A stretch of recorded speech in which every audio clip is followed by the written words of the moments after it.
Hey everybody, it's Friday, and I'm doing a solo news show today. I'm on the road. I am actually in Texas, and I just got to watch the Starship launch on 420. So I talk a little bit about that, and then we'll get into BuzzFeed shutting down BuzzFeed News, cutting 15% of its employees, as well as Fox settling their Dominion voting system libel case for $787 million. And I'm going to take a little victory lap here. Remember I had said that Reddit and Quora should start charging for their data sets? Well, Reddit's CEO has come out and has said they're going to start charging AI models to use their data to train it. Finally, we'll talk about Tiger Global marking its huge $12.7 billion fund down another 20%, and perhaps a little hand-wringing and pain and suffering in the late stage of venture capital and what that means for founders. Also, I'm going to answer some of your questions. I think I got 3 or 4 great questions from the audience today. I'm going to answer them at the end. It's going to be a great episode. Stick with us. This Week in Startups is brought to you by Pilot. Grow your business sustainably and operate more effectively. Pilot provides the most reliable accounting, CFO, and tax services for startups and small businesses. Head to pilot.com/twist and get 20% off the first 6 months. Issuu is the all-in-one platform for creating and distributing beautiful digital content. Get started with Issuu today for free, or sign up for an annual premium account and get 50% off when you go to issuu.com/podcast and use promo code TWIST. That's issuu.com/podcast and use promo code TWIST. And Linode. Apply to Linode's RISE program for founder-led early-stage startups and get a $500 credit up to $120,000 in infrastructure credits in year 1, cloud consulting, and so much more. Apply at linode.com/twist. Welcome to the show, everybody. I'm in Texas. I was here for the Starship launch at Starbase, and it was an incredible day. I would say one of the most intense, amazing things I've ever experienced in my life. A true privilege to witness history. And this rocket ship that SpaceX launched is called Starship, and I'll just give you a quick overview of it. You can see it there taking off. And then this happened on Thursday. It was originally supposed to happen on Monday, and there were some challenges, and that got scrubbed, and they launched today, Thursday, when I'm taping this. Brief history, if you don't know. The Falcon series of rockets is what SpaceX is most known for, and they have had 221 mission successes with that rocket ship. I believe it's the most successful rocket in history.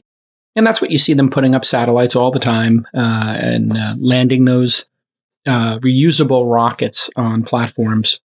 And they had 2 failures, 1 partial and 1 total loss in the history of that program. So a tremendous, incredible record for the Falcon, for SpaceX. 224 launches, and for the first time in history, the ability to actually land these rockets and then reuse them. So according to SpaceX's website, 224 of those Falcons went off, 186 of them landed, and 158 reflights. And this is the key to what SpaceX is doing. If the rockets become reusable, then you can lower the cost of getting to space. Economics drives a lot of things in the world, and getting to space faster and cheaper with reusable rockets is a critical piece of this. But Starship is a really different beast. Is the most powerful rocket that's ever been developed by humanity. And it consists of 2 main parts. You got the Starship, and then you got the Super Heavy booster. Starship is that really science fiction looking rocket on the top of the booster. It's about 400 feet high, and it's huge. You can put 150,000 metric tons into space. And that's the equivalent of 330,000 pounds. Tesla Model Y, that's about 4,600 pounds. It can carry 250 metric tons. And just the BBC made this chart just to give you a scale from the Space Shuttle to the Falcon Heavy, the really souped up version of the Falcon rocket, all the way to the Saturn V and then the Starship. It is truly amazing. And I got to witness this firsthand. I was in the control center, and it was an epic moment to see the rocket launch. Of course, the press was a little negative on it. You can see some headlines here. SpaceX Starship rocket explodes shortly after launch. Some pretty cynical takes in the mainstream media. But the truth is, this is the largest rocket ever made. And success was defined really by just accomplishing two things. One, and SpaceX was pretty clear about this, Elon was pretty clear about it. Hey, can they get this thing off the launch pad? And when you see this thing in person, it is unbelievable, the scale of it. But could they clear that launch pad? And that is that they cleared very easily. And the flight went on for, I think, over 4 minutes. And then they did a planned, if the rocket doesn't reach its next stage, when it separates, then they have this plan to blow it up, essentially. And that's what they did.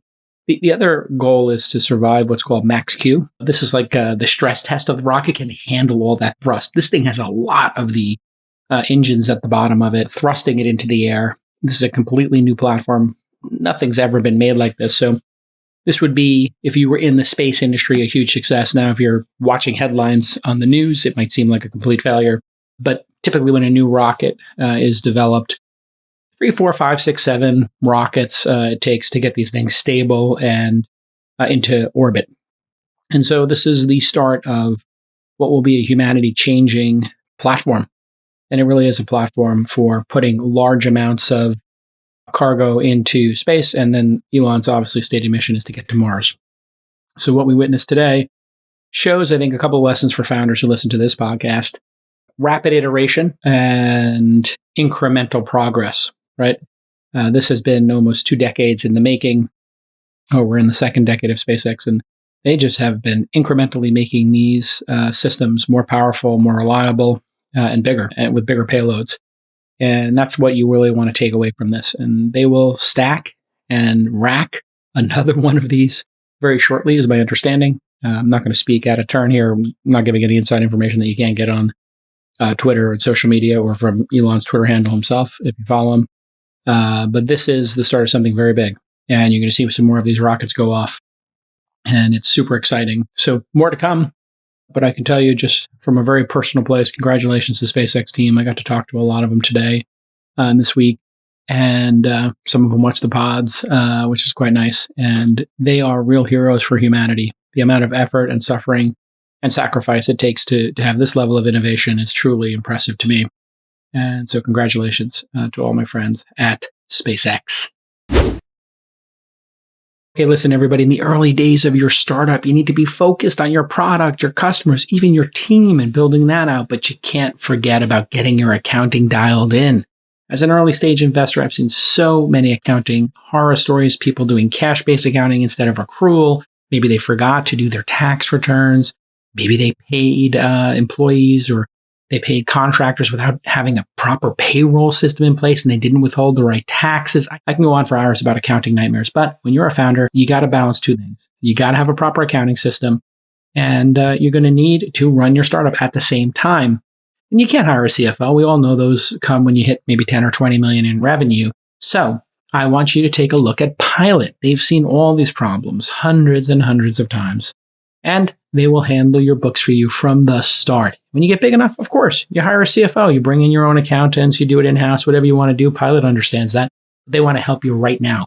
They want to dial everything in. They'll do it for a great price. Pilot is an amazing service that provides accounting, CFO, and tax services for startups. So here's your call to action. Twist listeners can get a 20% discount for the first 6 months at pilot.com/twist. That's pilot, pilot.com/twist for 20% off your first 6 months. Speaking of the media, I told you we would see a series of media layoffs after the tech ones, and today was a major one. BuzzFeed went public through a SPAC. It became worth billions of dollars. It was worth billions of dollars in the private market. But the media business, especially the advertising one, is incredibly difficult, especially in a down market. Also, BuzzFeed had a very expensive news division that had done serious investigative reporting. It was actually really well done. They had actually won a Pulitzer in 2021 when they reported on the treatment of the Uyghurs using satellite imagery. BuzzFeed, as a news organization, was backed by venture capitalists. And that is something you will rarely see. Venture capitalists do not like to back content companies because they're low margin. They don't scale. They can get to hundreds of millions in revenue, but they don't typically get to billions. Now, technology might. So something like a social network, Instagram, Facebook, Google search, a technology platform that has advertising in it, YouTube, user-generated content, that works fine. But when you have to pay for the journalists who are not cheap, journalists, probably at BuzzFeed averaging starting salaries 50, 60K and, going up to 100, and maybe there are a couple of all-stars in there who get paid $200,000 or $300,000 a year. Well, they had another riff. Their stock's down to $100 million market cap. Just to give you an idea, I mean, they do a couple of $100 million in revenue. So they're trading at less than their revenue. When we talk about 1 times revenue, 2 times revenue, they're below that now. They're down 90% since going public in December of 2021. They were valued back in 2016 at $1.7 billion. They should have, and they had raised $200 million from NBC Universal. They should have sold the company at that point. But the news business is tough, and this is a cataclysmic event. But what I can tell you that is really interesting to me is when you look at how the media cycle works, every time we've seen the industry go through a recession, a depression, a correction, when people get laid off, they will then go start their own publications. And it happened with the web in the 90s and email newsletters. Then we saw blogs, which I was involved in with Engadget and Joystick and all these great blogs. And then podcasting, which I was also involved with. And even mobile apps. Mobile apps never really worked here in America. They do work in some other countries like Smarter News in Japan and China and some other places, Korea. News apps have become very popular. They're not popular here. Kevin Systrom's working on a new one. But this is an opportunity for all of those people who've been laid off, as hard as it is, to look and say, hey, maybe I can start a podcast. Maybe I can start my own media company. The secret to media is keeping expenses low.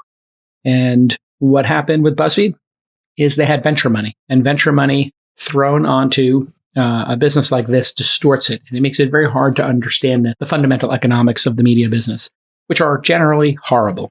Now, solo media efforts, like this podcast, right, which does a couple $1 million in advertising, if you can keep the staff size under 10 or so, yeah, you could build a profitable business, perhaps even a very profitable business, but you have to get rid of all the infrastructure. You can't have offices. You can't have layers and layers of management. And investigative journalism is some of the most expensive items that you can produce on the web because it takes 6 months and sometimes they don't go anywhere. You might have 5 people working on an investigative story and it just fizzles out or gets no traffic.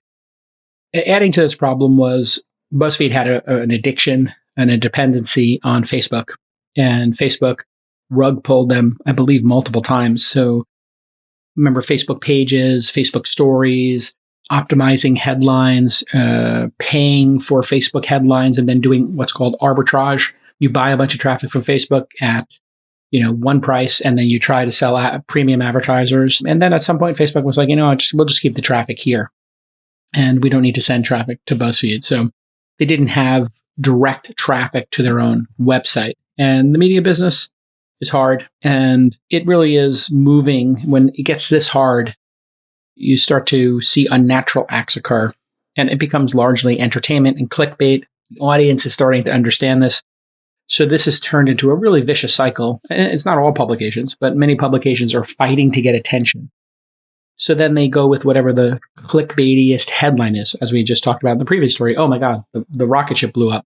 Well, the goal of this was, of course, to just get off the launch pad. So this was an incredible success for SpaceX, but that's not as sexy as a headline or as clickable as a headline as rocket ship blows up, right? And we see this really has manifested itself most acutely in what we saw earlier this week when Fox settled with the Dominion voting system for $787 million. Let that sink in. That's basically 8 BuzzFeeds at the current valuation. This is a lot of money. The previous biggest settlement in the media space was $177 million in 2017 between ABC News and a South Dakota meat processing company.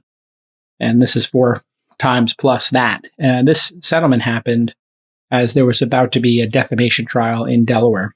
Fox acknowledged that the court had found tons of falsehoods that they aired, but Fox is not going to be required in the settlement to do apologies or retractions. As part of the settlement, I think Dominion wanted to get this huge check, and they got it. A lot of the different folks at Fox had to testify, and there was a lot of discovery where they pull people's text messages, emails. And so if you look at just this settlement, wow, I mean, it is such a large number. Fox had $4 billion in cash on their books. So they're basically giving 20% of their cash over to this voting system. I don't know how big the voting system company is, but I think this is the biggest dividend they're ever going to give to their shareholders. And they've been pretty quiet about the settlement. From Reuters, host Tucker Carlson and Sean Hannity, who had been expected to testify in the Dominion trial, did not reference the settlement during their primetime broadcasts. And this is something that we can all reflect on. Now, Fox News does not represent all media outlets, but television news specifically has changed over the last 2 or 3 decades. There was a time when the nightly news, Walter Cronkite, Tom Brokaw, Katie Couric, there was considered an honor, and that this was a vocation, and it was an important service to the public that you get it right. Over time, CNN came out, MSNBC, which was originally a partnership between NBC and Microsoft. That's the MS in MSNBC. If you don't know that, you can look it up. And of course, Fox News, and it became entertainment. And so you went from reporting to opinion. And the audience was trying to parse that. Am I watching Walter Cronkite? Am I watching Tom Brokaw, Peter Jennings? Somebody who's telling me really specifically what happened in the news, well-researched, or is this just a talking head, or is it an entertaining talking head? And really, the audience, I think, has now figured this out, calling it Fox News. I mean, if they just called it Fox Entertainment or Fox Opinion, they could just call Fox Opinion a network, and that would be, I think, a little more honest, because when you watch these, and I'm not just saying it's Fox, I mean, MSNBC obviously is a ton of opinion folks and very little original reporting. A lot of times their original reporting is by having a New York Times reporter on the program. So this is indicative of something that's, been happening in the media space. And it's why Twitter, podcasts, email newsletters, and other independent journalists are doing so well right now. It's because the audience wants to talk to a small number of people they feel they can trust, and they are trying to figure out what the motivation of that person is. So you're probably here listening to This Week in Startups wondering, hey, what's my motivation? Well, I invest in startups. I'm passionate about it. I don't need to do the podcast every day. This amount of money I make from it is not life-changing for me. I do it because I love it. I have a passion for it. So you can infer from this, I'm an investor, passionate about startups, passionate about technology, and I enjoy doing it. Does that mean I am pro-technology? Of course. Am I pro-entrepreneurship and capitalism? Of course. But am I trying to entertain you and maximize the revenue and ratings? I'm not going for ratings here, obviously. If I was going for ratings, it would sound like maybe some other tech podcast where I'm, being hysterical about technology and whatnot. So we try to just keep it 100 here, keep it a buck, keep it super serious and insidery, and always try to tell you the truth. Okay, listen, if you're running a sales team, you got a design agency, you got a media business, you know the hassle of one-pagers, right? They never format correctly on mobile. You can't track them properly. It's a complete mess. I have worked in the media business for many years, 3 decades, in fact. I'm getting old. And nobody had figured this out until now. You have to check out Issuu. It's issuu.com. Issuu is the all-in-one platform for you to create and distribute beautiful digital content. It's not just one-pagers. Those are important, of course, but you can create marketing materials, magazines, catalogs, portfolios, and so much more. Beautiful, evocative collateral to help you sell your product or service, but it also comes with amazing analytics that you can just pop up on a dashboard, and you're going to track the reads, the total time spent, device breakdown. Are they watching it on their iPad, their phone? It also works seamlessly with tools like Canva, Dropbox, MailChimp, and InDesign. Having a trackable magazine, if you want to level up your marketing needs, you need to use Issuu. So get started for free or get 50% off an annual premium plan at issuu.com/podcast and use the promo code TWIST. That's issuu.com/podcast and use that promo code TWIST so they know I sent you for your free starter account or 50% off an annual premium plan. As we keep moving here through the news, is that AI is changing a lot, and journalism is going to be greatly changed by ChatGPT-4 and other language models. And they've been trained on large data sets. We saw Bloomberg release their own version of like a ChatGPT, and other people are doing that too. But I have to take a little bit of a mini victory lap here. You may remember on This Week in Startups and the All In podcast, I have been saying, hey, if you trained your language model on somebody else's data set, that would break their ability. And there's a very multifaceted but pretty simple rubric here of what's fair use and when you can use people's data. If you create a derivative work out of somebody else's information and you impede their ability to then do that themselves, you are going to get dinged with a lawsuit and you will be stopped. Well, here we go. Reddit is going to start charging companies that use their data to train their AI models. Of course, Reddit's content comes from users. So it is user generated, which leads to the next question. Should those users who originally put it in, do they need to have permission? And do they need to get paid? Well, no. When they posted it to Reddit, they said Reddit gets to keep a copy of that for all time, right? That's the agreement you make when you use any of these networks, and you post to them. The person who owns it, whether it's Quora, et cetera, gets a license forever to use your content. So be aware of that. And so here's what I said back on All In episode 111.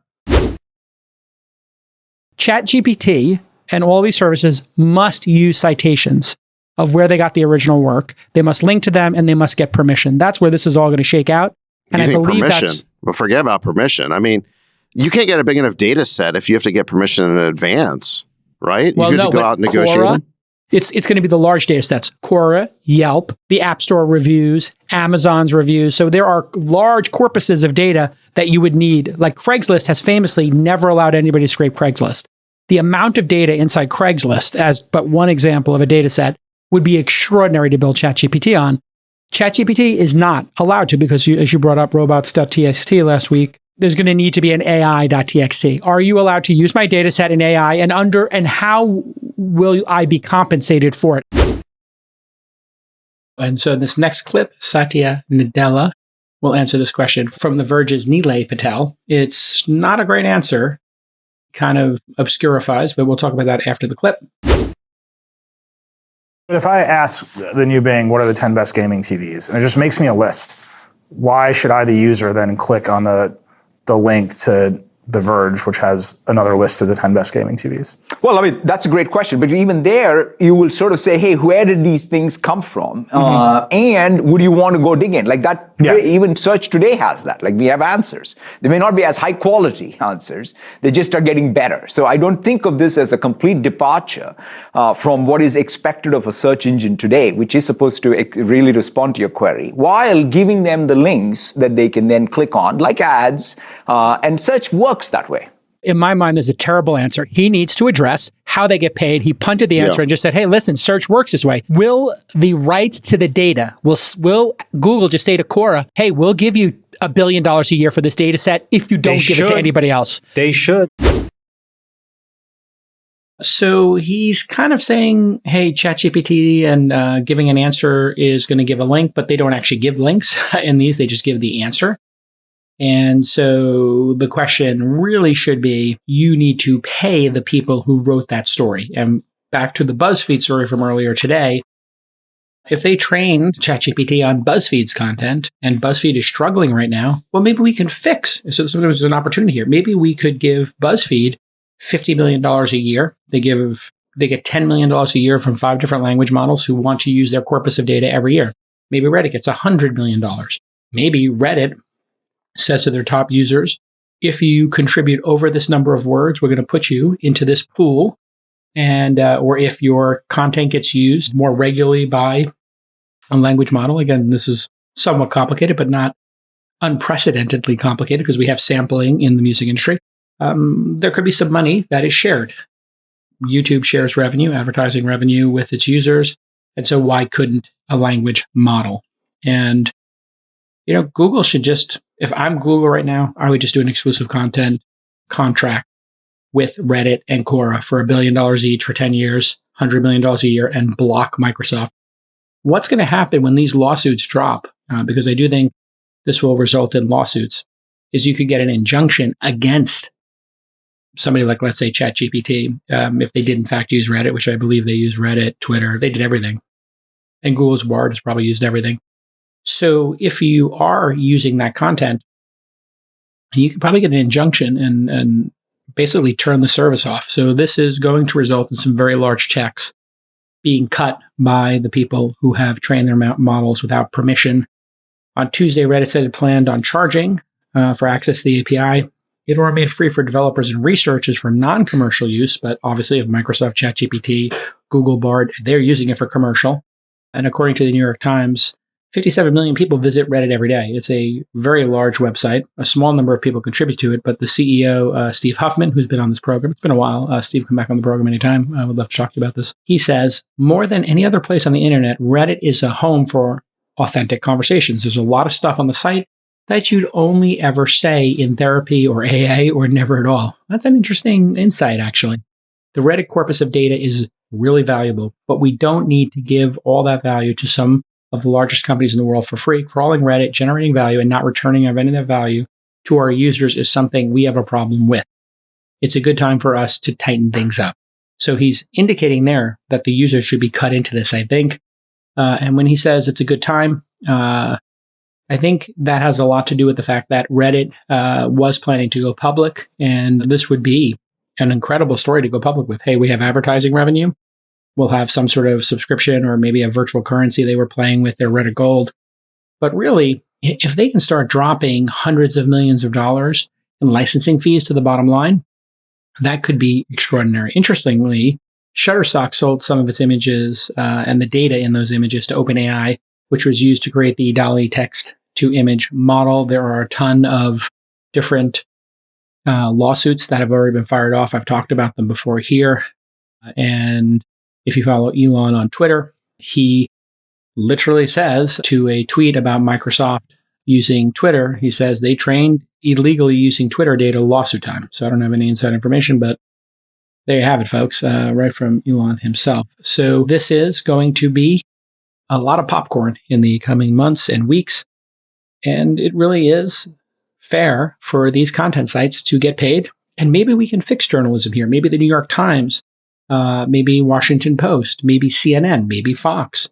If they did have a revenue stream that was based on high quality content, as opposed to link baiting, maybe they would do less link baiting and just focus on incredible content, right? Because they wouldn't be worried about the advertising, the eyeballs, and chasing, an extra 25% of people to click on a link that maybe isn't as accurate as the boring reality of most stories in life. Another important story has come up. Tiger Global has told its LPs that its $12.7 billion venture fund had a loss of 20% at the end of last year. That seems like a low number, actually, when you think about how high this was. And it's important to note the paper loss is net of the management fees. So this doesn't include the management fees. They recorded an 8% loss in June of 2022, 11% loss in September of 2022. This is all from the same fund. And they had launched this $12.7 billion fund in October of 2021, the peak of the COVID ZIRP, which stands for zero interest rate policy, and all that tech craziness. So they came in, they were the last money in, they paid the highest prices. And in an article earlier this year, the Wall Street Journal reported that Tiger marked down all of its private investments by about 33%. Makes sense to me. That wiped out $23 billion in paper gains. This fund has been largely deployed, so this is going to be a very, very painful process. And they're not the only ones. So while people, LPs, are leaking these documents, some of them might be upset. It's going to be tremendous markdowns, and crypto is a big part of this. FTX and OpenSea were two of the big investments that Tiger had made. FTX, of course, has been completely marked down. They had invested $38 million. They currently market to $0. That's the correct mark, 100%. And this is the book value. This is what they believe it's worth on paper. OpenSea, which was really printing a lot of NFTs, $127 million. They marked it down to $30 million. ByteDance, they invested $145 million. Marked it down 30%. That seems reasonable because of the issues with, or the chance that obviously ByteDance might, or I should say, the chance that TikTok could be shut down. hopefully it gets divested and they make a ton of money from that. The crypto stuff has been just a complete disaster. And this is why late stage investing is going to be brutal for the next couple of years as late stage funds try to figure out how to take the medicine here. Hopefully, some of these companies become legendary companies and they make up for the losses.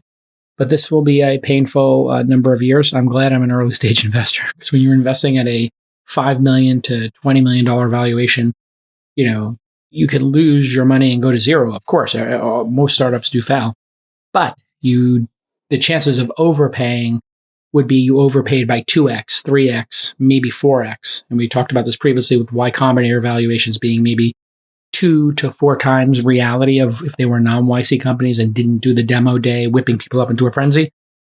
So worst case scenario, you doubled or tripled the valuation. In some of these SaaS businesses or some of these crypto businesses, people may have paid 50 times what they're actually worth on, or 100 times. And there might not be an exit that will ever be above those high water marks. And there's a term for this, venture tourists. Sometimes people dabble in venture capital. Sometimes venture capitalists dabble in private equity.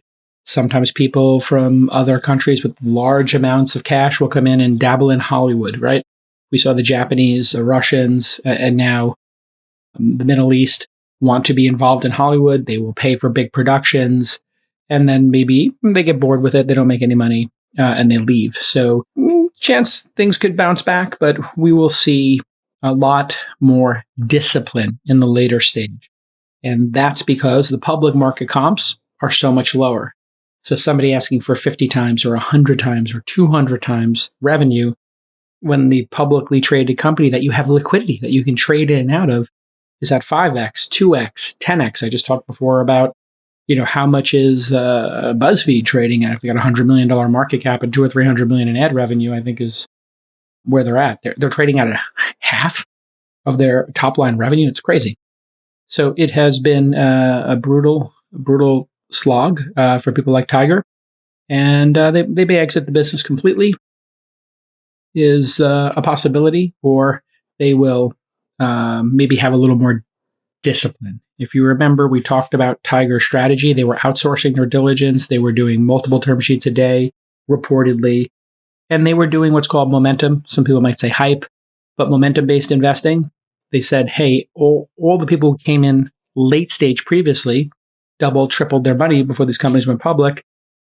And that rule just did not continue. So they were in this game of last person standing. They didn't get a seat. So it's pretty hard right now. And but we'll get through it. And the venture tourists are going to have a little bit of a tough time. The people who have been here doing Series A's and B's and seed investing and accelerators and incubators, we're all working really hard. Sometimes we get an offer here at This Week in Startups that's so great from a partner that I don't even need to read the ad. I can just tell you the benefits. Here's the benefit. Linode has a startup program called RISE, R-I-S-E, right? And it offers more than just free credits. Startups can get up to $10,000 per month in year one credits, followed by 50% and 25% discounts in the next 2 years. So they're going to take care of you for 3 full years. There are no caps, and you get lifetime discounts based on your usage. Plus, you get that amazing, award-winning, 24-hour-a-day, 7-day-a-week, 365-day-a-year customer support. You can do that by phone, email, or social media. There's no tiers. There's no handoffs. And you get cloud consulting from experts to ensure your tech stack scales seamlessly, and an amazing community where you can connect with program members, alumni, advisors, and more. And shout out to our friends at Linode, which was recently acquired by Akamai. Yes, Linode recently announced 12 new global locations that are coming in 2023. With Akamai plus Linode, you get access to leading security and CDN solutions. If you're fed up with your hosting solution, you need to check out Linode. So here's an amazing call to action. Visit linode.com/twist to get $500 in free credits. And you can also apply to their startup program, RISE. RISE members receive up to $120,000 in free infrastructure credits during their first year and up to 50% discounts thereafter. Okay, let's do a couple of Ask Jason questions. Some of you had some questions for me. David from Abacus Computing, a quantum computing startup, asks Jason, what is the best way to position a mostly experimental technology at present to potential customers, in our case, quantum computers? Man, that's really hard. What you need to have is somebody who is a really true believer. They have a really vibrant business right now, and they want to have an option to get ahead of their competitors. VTOLs is a perfect example. Self-driving cars, perfect example. You saw the car companies invest in a lot of self-driving car technology companies. You saw Uber and car companies invest in micro-mobility and VTOLs, vertical takeoff and landing.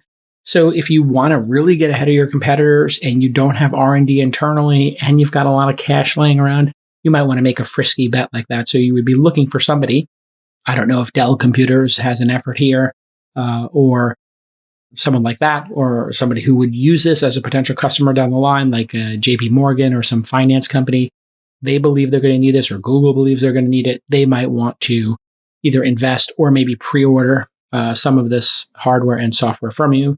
But this is why often experimental technology is done within a laboratory at a university. And then eventually, when it's ready to be commercialized, they have a licensing group at that university that licenses it out. So if you wanted to work on, a teleportation right now, not many buyers. I don't think American Airlines is going to make a bet on teleportation technology. But they might make a bet on VTOLs. Sure, why not, right? That doesn't seem like it's that far away. They might invest in Joby. In fact, I think Joby did get some transportation companies investing in it. Great question. Blake from Facet, tech hiring platform, asks, AI will allow sales reps to engage prospects at scale with better quality messaging. With this new tidal wave of outreach coming, how does a company stand out from its competition to break through the noise? So what he's talking about here is you have SDRs who will qualify candidates, and then they email people. The email people say, hey, do you want the software? And what he's predicting is, just like we all in the industry get many people asking us, hey, do you want to hire my development shop in Sao Paulo or Ukraine or Manila or India or China or Boise, Idaho? I get these things all day. You probably get some of them too. Or you get people saying, hey, who are you using as your HR provider? I think it's going to lead to people building autoresponders with AI in email, and it might burn out the email channel. Just like, and it could even result in regulation. So maybe they'll regulate, hey, because automated spam versus one-on-one spam, those are things that if a company gets too frisky sending too many emails, it could damage their domain name. If they damage their domain name, what's going to happen? They're going to get a lower ranking, and then everybody in the company gets a spam warning. So I do think that this AI outreach could get too efficient and people could abuse it for spam. But the converse is also true. People could use AI to respond and say, no, thank you. Or they could use AI to say, here's a list of all the SaaS software we use. And if you would like to compete against it, we would like 1 year free. So I could literally just tell somebody, hey, if you want me to switch from my HR provider to yours HR provider, the opening conversation is, I'd like a year or two free. And the AI could just ask for that, which is kind of funny. At one point, I believe WeWork was doing that. I remember founders telling me they had WeWork offering them 6 months free rent if they would sign, a 12-year deal, a 12-month deal or something, right? And I think that let them fill their buildings up, right? And hopefully people would keep paying. So it's not necessarily a terrible idea, but we will see a tidal wave, or maybe the AI will be more intelligent and not send as many emails because they're doing better targeted ones, which could also be better. Okay, our producers actually asked ChatGPT to write a sales email while I was answering that question. My producers gave the following prompt. Write a sales email from Jason Tech, a startup that sells internal communication software for remote employees that's better than Slack and Microsoft Teams. And it literally did this. Subject, unleash your team's full potential with Jason Tech, the ultimate internal communication solution. Dear recipient's name, are you tired of juggling multiple communication tools just to keep your remote team connected? Say goodbye to hassles of Slack and Microsoft Teams and discover the future of internal communication with Jason Tech. I mean, why choose Jason Tech? Streamline communications, enhance security, and even put emojis in front of these. AI-powered collaboration, seamless integration. Claim your 30-day free trial for a limited time, blah, blah, blah, blah, blah. If you'd like to learn more, email, phone number, best. So it can already write a very generic sounding one. That's not going to get through the noise. And so what might get through the noise is, hey, Jason, or, hey, Joe, I know that you at your company, Acme Widgets, are using Microsoft Teams. And we know Microsoft Teams cost this price, and maybe a more sophisticated pitch that's a little more personalized would work better. But AI can write pretty reasonable copy already. We know that. And so I think it's just going to be messy. It's just going to be messy. Thankfully, email spam is something that is tracked by the major providers, and whether it's Microsoft or Google's products, everybody in between. So they'll come up with countermeasures, and we won't get as many of these. All right, Bridget from To and From, a gifting platform, says, we're growing fast, and I'm running a fundraising process. I can't hire a bigger team until I raise, but I can't spend enough time on my raise without sacrificing growth. This feels like the ultimate catch-22. I'm sure you've covered this before, so I'd love to understand how VCs look at this dilemma when evaluating companies. Yeah, the way we look at it is you need to have multiple co-founders in a company. And if you had two co-founders, one could do fundraising, one could work on the product, and one could work on growth. And this is why Y Combinator, our accelerator, Launch Accelerator, Techstars, and others are looking for 2 or 3 founders in a company. You've basically proven the point that you don't have enough leadership in your company vested with founder shares to be able to multitask on very important tasks like fundraising, product, and growth. Additionally, it's a competition. So if you can't figure it out and other people can, then capital allocators will rightly prioritize other investments.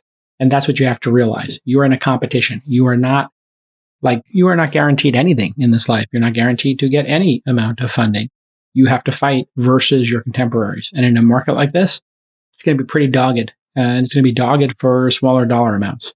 So while I sympathize with you, you need to step up your game is basically what it comes down to. You need to either work harder or get partners. And if you had partners, probably wouldn't have sent the email. And I don't doubt that you're working hard. But this is why starting a company is not for everybody. Okay, we'll take a final question. This one's from Josh at an esports company. He's developing racing simulations. He asks, how do you think video game influence and gamification has impacted user acquisition for startups? Loyalty programs, membership, and ranks all seem more commonplace. Yes, for people who don't know, gamification is when you level up in a game. Started with Dungeons and Dragons. You have it in martial arts, go from white belt to yellow belt, green belt. These milestones make people motivated. This is how humans work. We want to just go up a ladder. We want to get recognition. The things that work really well are recognition, affiliation, and lastly, compensation. So really, the main driver is recognition, status. And when you look at something like AngelList when it came out, the size of your syndicate, there was a ranking page, how many deals you had done. And I remember emailing Naval, like, wait a second, I have the largest syndicate with the most number of deals. Why am I not listed as number one with the largest amount of members, the largest number of deals completed? And they said, oh, we don't count your accelerator companies in there. I said, why not? They said, oh, well, because you've already invested in them and you're getting a special deal. And they had some fakaka answer for me. And it really upset me because I was like, well, I'm number 3 on the list, but I'm really number 1. And you've actively figured out a way to lower me in the rankings. I was hurt. I'll be honest. I was like, wait a second. I climbed up the rankings. And then I was like, wait a second. Do the rankings actually matter? Or does the amount of money I'm investing and how much of it I'm keeping matter? And that's when I left AngelList, right? I couldn't come to terms with the way they were treating me in the ranking system. So these ranking systems are very powerful. And it's a large part of what drives Reddit, Hacker News. And even if you open up your Starbucks app, how many coins you get, right, can really drive behavior. Oh, I'm going to get some coffee. Would I go to the local coffee shop, or do I go to a place where I'm going to get double points because it's Tuesday and I'm ordering a mocha or something? It works. I think it can be cheesy at times. People who buy high-end products are not necessarily looking for this. They're looking for other things. So people who don't need to save money and they don't need status, because I don't need status in my Uber, but I would like a shorter wait time. Sure. And I have the Uber One platform. And one of the nice things on that is if somebody cancels, I don't get charged, or I get a certain number of cancellations. So it took me a minute to get down the elevator at my hotel one time and my car left. And I was like, oh God, I'm going to have to pay that $5 or $10 fee. How annoying. I'm going to be 10 minutes late to the airport. And I look in the app and it was like, oh no, they gave me a courtesy. of a courtesy cancellation, right? Sometimes it's, that little sort of niceness, that bespoke, I'm part of this more upper status, right? So it still has status, but it's not necessarily about paying people off.